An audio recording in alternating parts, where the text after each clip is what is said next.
Thank you, Mandira.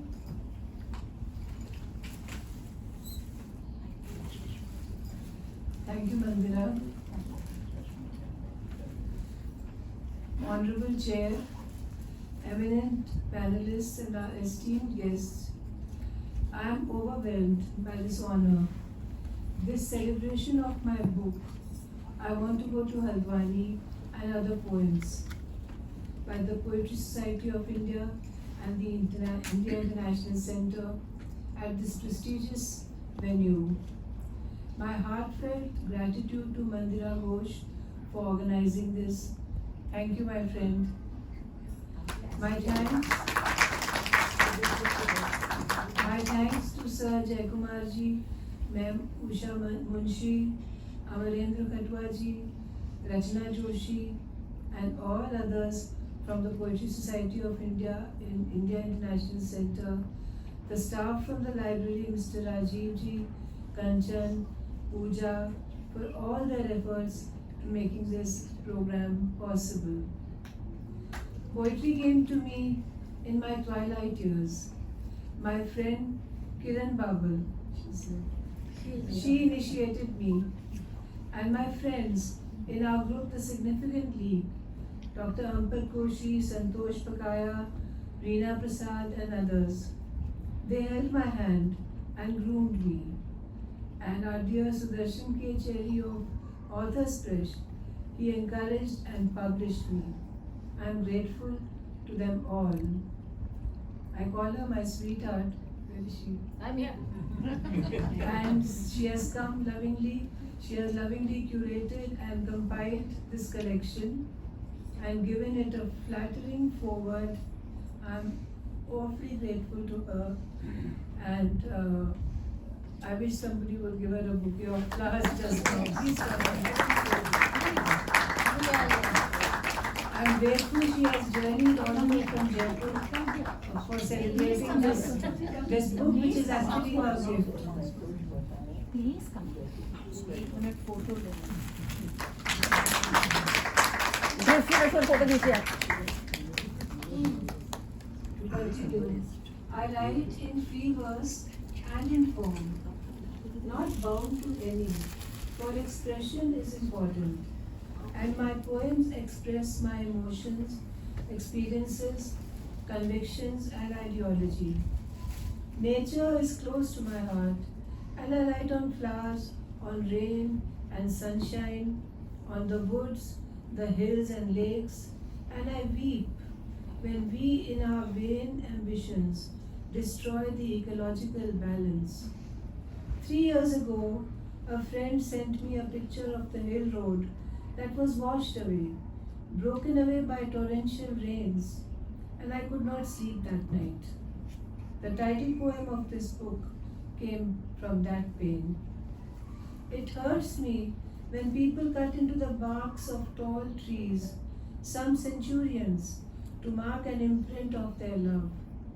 That made me write the poem Arboglyph, to divert us from destruction to creation of something beautiful.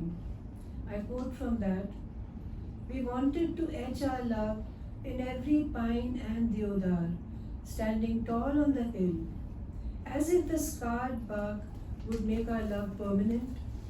To get a sweeter arboglyph, on the white rose bush next to the gate, we gently grafted a pink flowered stem. Tying it neatly and planting a kiss, we pledged our love, the bush in witness. That part of the plant still blooms pink, while the rest is pristine white. I value human relationships and respect them. Many poems here are about that. There's a poem, Driving Down the Ladder. It's an ode to my friend Santosh Pagaya's memories of her lost homeland. And it could be so many other people who crave for their lost homelands. I quote from there: and think of my sweetheart who misses her darling homeland, gets teary-eyed, talking of her sojourns among walnut trees and her escapades up the branches of a neem. Does she also miss the tulips of radiant hues that she's left miles and years behind.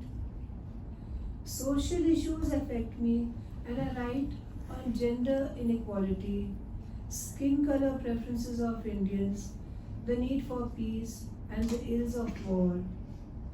Autism today is an issue that is affecting a large part of the population. The incidence is 1 in every 100 children and 1 in 44 in the United States of America. And trust me, it breaks and shatters the whole family forever. To draw empathy and support for the parents and caregivers, I wrote the poem Autism Awareness, and I should take 2 minutes of your time. I want to read that poem just now. Autism Awareness. At the gem market, the seller made a pile of precious stones, rubies, pearls, emeralds, and diamonds. Sapphires stood alone. They are my favorite, he said. My intellect and heart rolled in one. Not fiery like the rubies, or cold like deep sea pearls, not arrogant like the diamonds who think they are the stars. The jeweler keeps the blue ones for specially crafted pieces to create timeless classics for a cool, special tone. I asked to look at one, and he said, "Oh, see it, admire it, fondle it, and hold it, but do not try to buy it. Only to some special men and women are such rare gems given. For can everyone contain all the blue of the sky, the turbulent calm of the sea in one's fist?" That goes to the parents and caregivers of these children. Underlining whatever I write is the thread of our spiritual teachings, my religious beliefs, and my faith. We advocate kindness, compassion, unity, and universality of nature. This I present in my poem, A New Anthem for the World. I write for kindness, for the so-called radical and activists also. They are as human as human as we are, with wives and families. And I say in the poem Night, a bold poem even though I say so. So I think I should end now with a short poem, a light poem, which will connect us all and just highlight our connection. If I have time for that. Yes, okay. This is apart from all the philosophy and theory. Writing brings us friends. The toughest fights and miraculous smiles that form the core of nostalgia, the fragrances of fruits and flowers, of fond parents and family, of friends left behind, of the hills I gazed upon from my home, memories of bursts of happiness, and also of when the heart was broken, all floated and buzzed in my mind, and made me take up paper and write. So no one will ever forget what growing up was all about, and what it wasn't. A small novel, a book of memoirs, was written. Serendipity brought in the lovely publisher, Papriya will stand for that, who had it on the stands quite soon, and my life changed forever. I became an author. I pinched myself to make sure, yes, writing did that to me. The ball rolled on, and as many people read the book, they connected to what was written, both men and women. Some wrote or mailed me, some met me and came over for a hug. Suddenly I had friends in all corners of the world. Sarah in Brazil told me she read a chapter to Radha, her daughter, every day.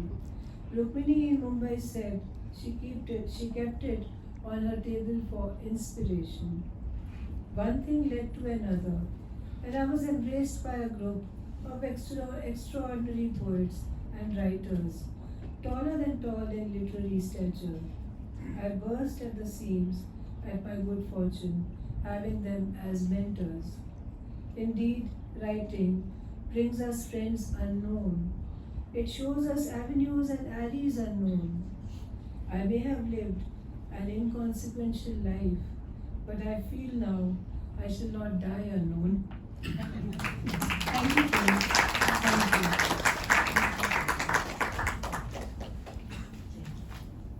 Thank you so very much, Sadhviji, for gifting us such wonderful poetry. Now I request Rachna Joshi, who was editor of Indian National Center Publication Division, and she has written wonderful poetry too, and she will speak on Sadhviji's books. So, Rachna? Thank you. To begin with, I would like to say that I really enjoyed reading this book, maybe because I'm from the hills my own self. But I want to go to Haldwani and other poems by Satbir Chadda is a collection of poems about nature, family and women.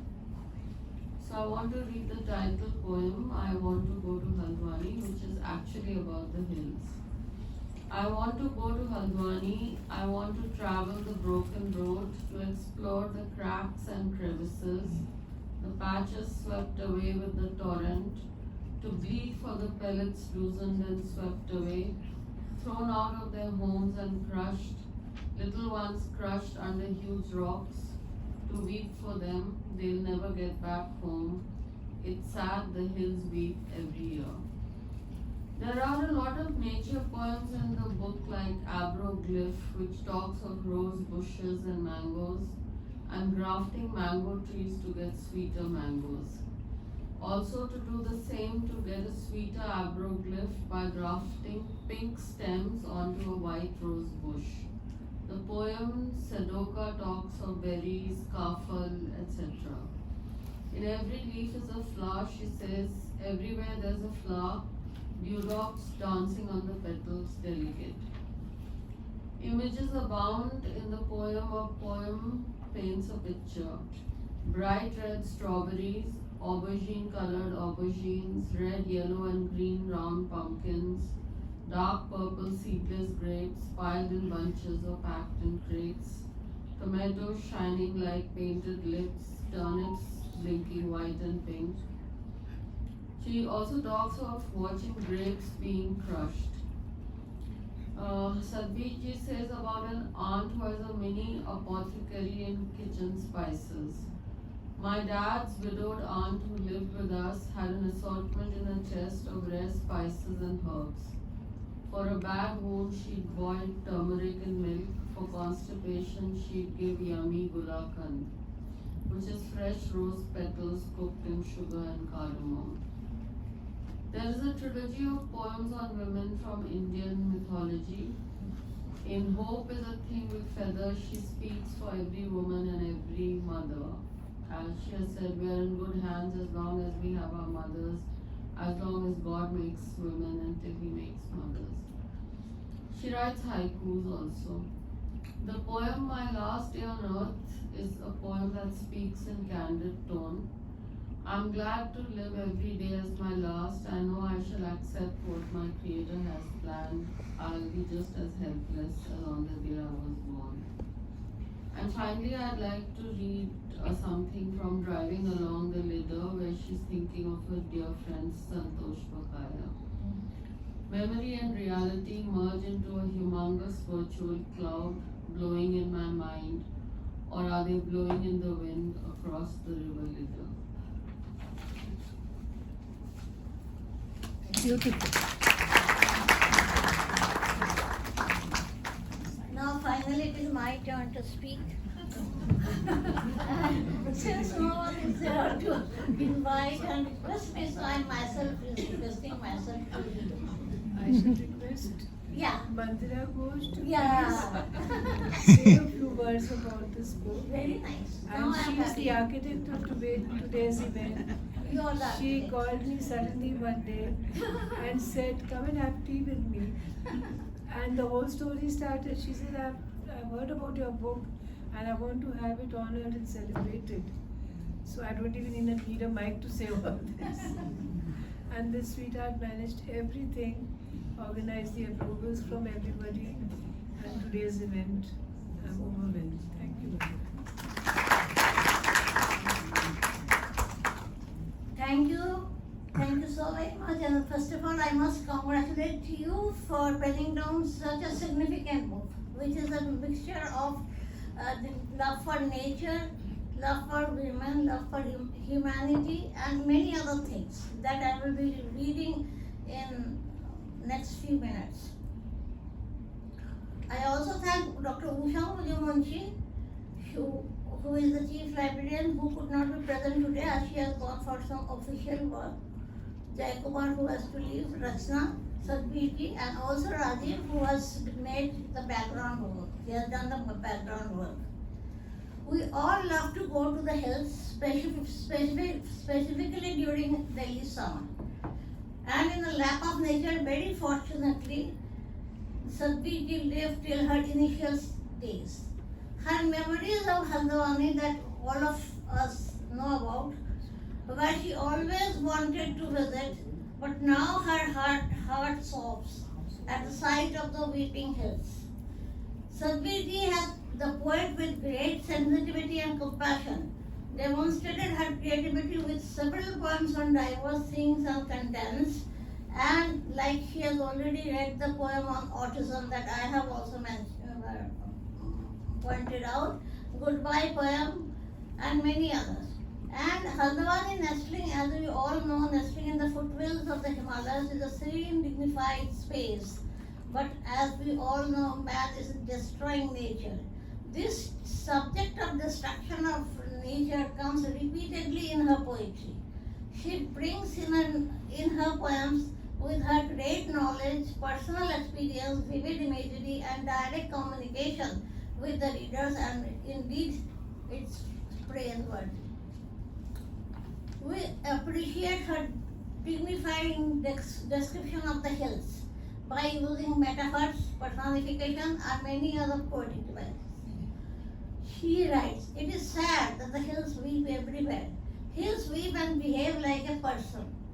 She uses personification of giving life to the hills, and weeping hills is very beautiful manner. She travels, as Rasna has already read, on the broken roads to explore cracks and crevices and the patches swept away the torrents. Torrents come again in her poetry that she wants soft rains, not the torrential rains which will bring floods and landslides in the hills. Destruction follows in the hills as she weeps for her hills, and she wants to go to Haldwani, as Jayakumari has read in the last. It comes to her mind. It is not in the physical existence of Haldwani. According to her, hope is synonymous with Florence Nightingale also. As she is compassionate like Florence, there is more power in love, kindness, and compassion. And then in the arms of mighty warriors and kings, hope is also personified. Her use of oxymoron is noteworthy. She writes about a dream. How can the dream be about it? But she mentions we must read this particular poem. All the poems are very nice. Not only she pens down straight from her heart, as she herself is kind and compassionate, but also she experiments with diverse forms of poetry like haiku, haiwan, sonnets, and nonsense poems also, and many others. She has experimented with nonsense poems also she has written, but it goes with the book. You know, if you read the books, you'll see it's not sounding out of the place. In a famous line in memoriam, Alfred Lord Tennyson said, "Nature read in tooth and claw." We all know about it. Torrential rains play havoc, especially in the hills, and therefore she appeals to the rains. No torrents and downpours in my country. Please do fall in a drizzle of soft rain. Here, soft rain is like a refrain, it comes again and again in the poem. Tanka with prose. She writes, "A handful of sun, ego as big as mountains, pure water of springs, the pollution caused by man, think what we shall leave behind for the future, for our posterity, for our children. What shall we leave behind? We skip something. Primarily, khaki is the dress worn by the soldiers, and she discusses different colors preference by different categories of men. This is very important. Baba Fari said, "ये खाकी ही तेरी साथी, जन्म पर नीचे और अंत पर ऊपर." She writes, "This dust is your companion, under you when you are born, upon you on death." In the poem number 36, she writes, "The earth is closed." She is a religious person, deeply religious, but she is secular. She has written on Krishna, she has written on many other. The earth is closer to heaven and hell. Peace, my dear, we shall eventually dwell. She writes, "As God created man to spread his light and love, to spread kindness in the world." Kindness and compassion, like her love for nature, comes repeatedly in her poetry. Poems titled Isolated and Catharsis are also praiseworthy. And towards the end, I will read a very interesting poem. There were poets. There were poets who once sipped tea, needed shades of tree, and through the kindness of love and compassion to create their poems. They are rare to find now. They have become absolutely non-existence. I quote the last part of this poem. "A drizzle to parched land, the songs were cool bridge to burning, hating humanity. As there was calm, there was also peace. There were poets once, such poets were only once." I have added only, okay? Thank you so very much for your time. Thank you, Raji. Shall we start the question answer? Yeah, for sure. Okay. First, just a minute. Now I will. Sandhu is a dear friend of Sadhguru, and she has read the. We must have read, all of you who have books. You must have read the wonderful foreword to the book. What she has written. Now you come here. You can sit.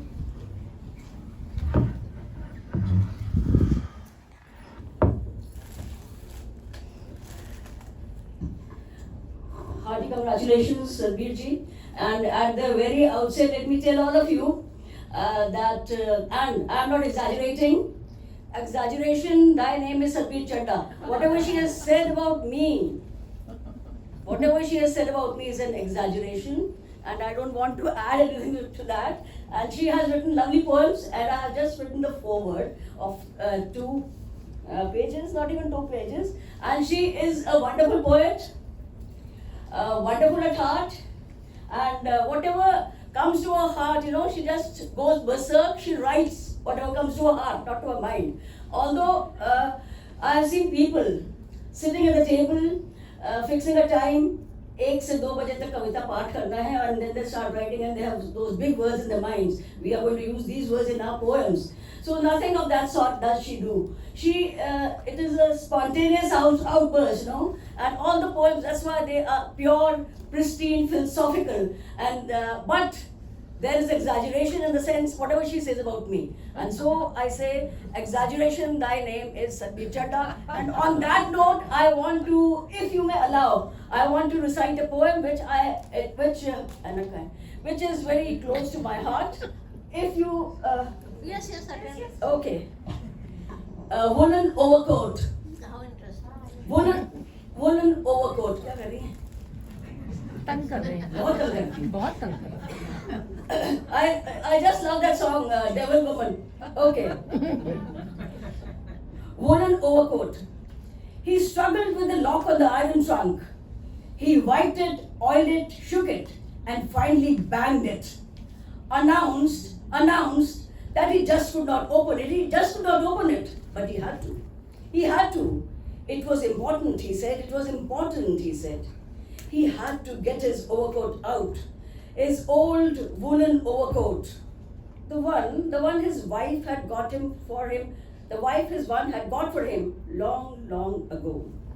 When it had been extremely chilly and she was afraid he would catch pneumonia. He had to get it out now, he had to get it out now. Had to air it, sun it, brush it, demoth it, for winter was almost upon us. It's better to be ready than cold and chilly. The summer had been long, it is so every year. The monsoons are just a sultry extension of it. The scanty showers barely cool the air, except in a red deluge, very rare. Then the city simply floods. All streets and lanes are under the water. Then everyone is sick. Then everyone is sick. The summer is to be borne out, tolerated, not celebrated anymore with mango festivals, no long, long morning walks or cool evenings with friends in the park. But winter is adorable. Winter is adorable with apples, almonds, and green vegetables. One enjoys the cold and the hot ginger tea, lazy afternoons in the sun, sharing peanuts and sharing gossip. Friends getting together for a sundowner. Friends getting together for a sundowner. We even welcome a gentle shiver. Winter is good. The year is on the edge. To move gently onto a colorful spring, but right now it is very cold and getting even colder, getting even colder. My old man, poor chap, is stuck in an eternal winter. He has no balmy days to look forward to. The arms of his clock do not move. The arms of his clock do not move. Only every day he struggles with the lock.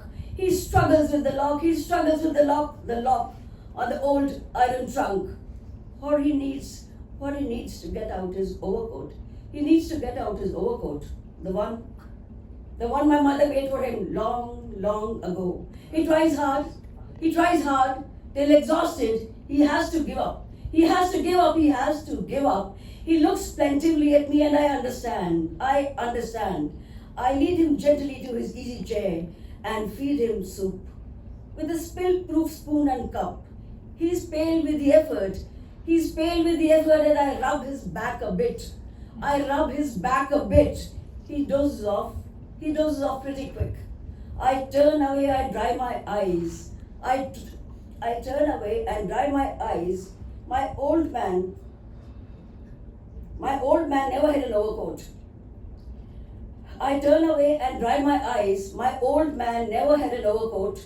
Mom wished he would, but alas, it cost much more than they could afford. So this is a very I really love it. In fact, all the poems are written from the heart and they bring tears in the eyes and a tingling sensation in the throat. So, hearty congratulations. Thank you so much.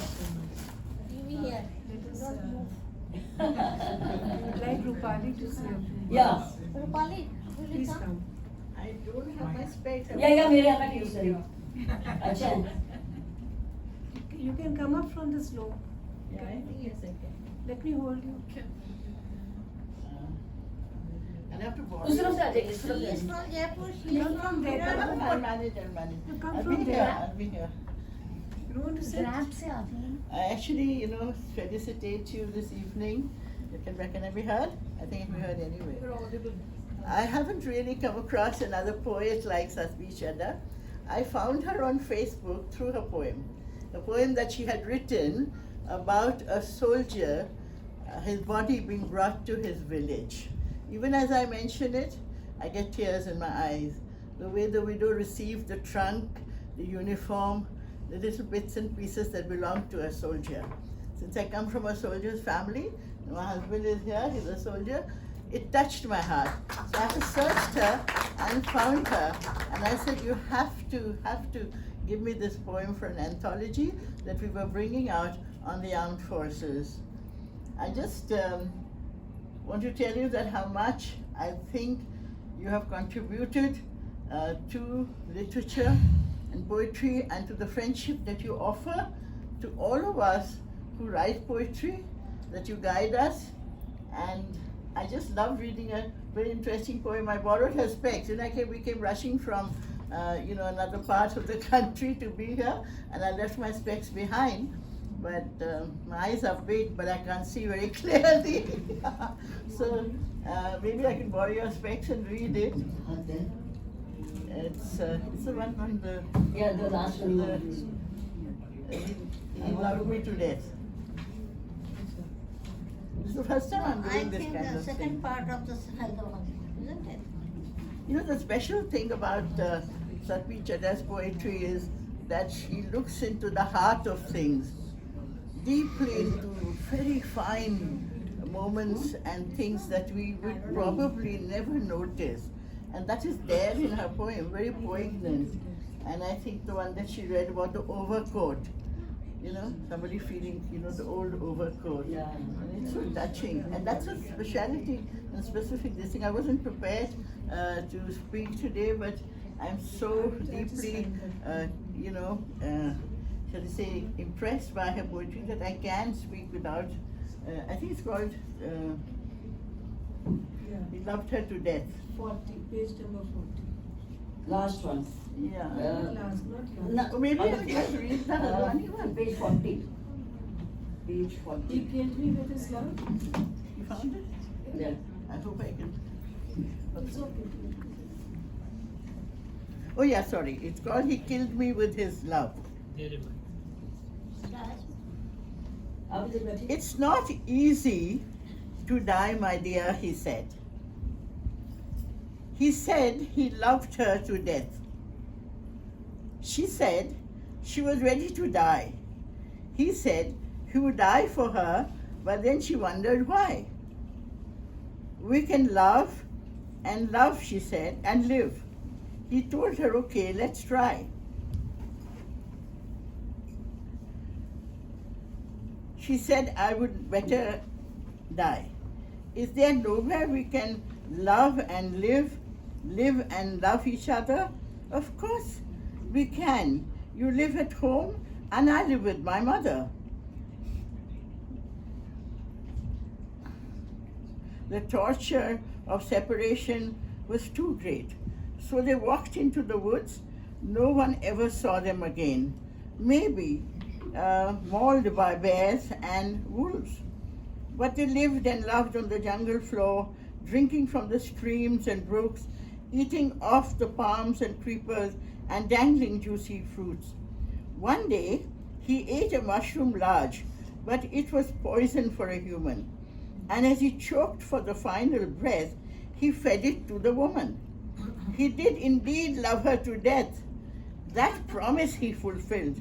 But as she gasped for one more breath, she wished she could have lived. So you want to live for love. And it's such a wonder. And I just read it a second ago, borrowing Santosh's Chashma. So you can imagine how profound her poetry is. That Chashma in the book. yes. So thank you so much for for listening to what I had to say. And it was a pleasure meeting you. I can die for you with Pleasure. words Very of nice. fast. And shake hands. Shake hands. We also shake your hand. Right hand. Right hand. She's Okay. very I said you recited very You well. want from Meerut, one from Yeah. Jaipur, and then meet in Delhi. And when you're planning to meet, what people will meet. You know But what goes with a now half we goes. we have 10 minutes with us, so we'll have a question answer session. So if you have any question to the poet or any of us, please, Neeraj, you wanted to say something? Yeah. Neeraj is here. I just wanted to give it. She said she wanted to say. Space behind it. You can ask any question. Actually, I'm not going to ask a question, but I'm going to, reconsider or reanalyze autism awareness, because I think it's such a beautiful poem that, for one, I want to just confess that I'm a grandmother and I have a grandson who has ADHD, which is attention deficit hyperactive disorder, which is on the spectrum of autism. So I have a special feeling for autism. But in this poem, what is very unusual is that it is metaphorical throughout. There is only the hint in the title The rest is through gems.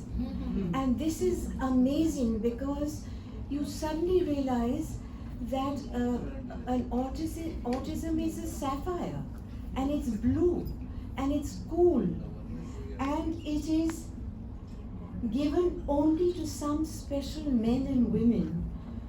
Are such rare gems given?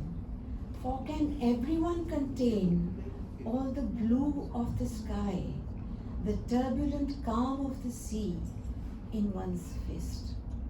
So this is something that is, and sapphire stood alone. And the jeweler keeps the blue ones for specially crafted pieces to create timeless classics for a cool, special tone. Sadhbir, you really have, touched the heart, personally also as well as through the poem, and it's entirely metaphorical, and that is the reason why it is so appreciated. I have read the whole book, and this poem, you intertwine your personal experiences through your poetry, but this kind of stood by itself, for its own self, through gems, and that is why it is very special as a poem. Thank you. Thank you. Any observation, comment, question, anybody else has? Rekha has. Rekha, speak on. आपने कहा कि इनकी कविताएं अर्थहीन भी है, मदिरा जी ने। मैंने हाँ स्टेटमेंट दिया। Nonsense poem. Just hear it. तो एक आध अगर आप उनका भी उदाहरण दें तो शायद, क्योंकि जितनी प्रशंसा मैंने सुनी है तो मेरे को ये जानने की इच्छा हुई, कोई भी नेगेटिव चीज की तरफ ध्यान ज्यादा जाता है। और दूसरा ये बात, जितना मैं यहाँ डिस्कशन सुनने के बाद मुझे लगा कि जो ये पर्सोनिफिकेशन या मानवीकरण की प्रक्रिया जो है कविताओं में, हमारी संस्कृत की कविताओं में बहुत ही दुर्लभ होकर रखी है। तो अगर मंदिरा जी अगर बताएं और सुनाएं तो शायद और ठीक समझे तो। सदबीर जी आप पढ़ेंगे, आपकी नॉनसेंस पोएम जो है आप सदबीर जी को मैंने पास कर दी। Nonsense actually is the most sensible thing. I think it's in 36 or 30. Okay, there is a nonsense poem on page 44. Okay. Speak loud on the mic. I'll take the mic. Yeah. It's a nonsense poem, and I'm reading it because it's still requested for. Gobbly gosh and laundry wash. Gobbly gosh and laundry wash. A nonsense poem. Gobbly gosh and laundry wash, and put them all on a line. The rose and the bows and the china 62 doors. Remember, all the dead were mine. Gobbledygosh and laundry wash. At the U and O, they put up a show and banged a shoe, shouted they were non-aligned. Gobbledygosh and laundry wash, a soft, gentle bird, toughest of the herd, in Tashkent died, and no one cried. None called for the murky fights. Gobbledygosh and laundry wash. It's 2019 and India shines. 370 degrees and the West will agree. Bhujiyas are the rule of the rhyme. Gobbledygosh and laundry wash. We wear the color of sacrifice. If my turn today, then the next is yours. Who can measure the tide and time? Thank you. Great sense of humor. Also, very, very compassionate and very kind. Very politics 70, it's got Ashburn, it's got... Yeah, you are right. Got a lot of sense. All the films, it's not so long. But it has some lyrical quality in it. Musical quality. Anything else? I have a question. Two? Me. No. My name is Antara. Uh-huh. Yeah. I would like to know, when you write a poem, do you decide the format beforehand that this will be a haiku and this will be a hairbun and this will be a sonnet?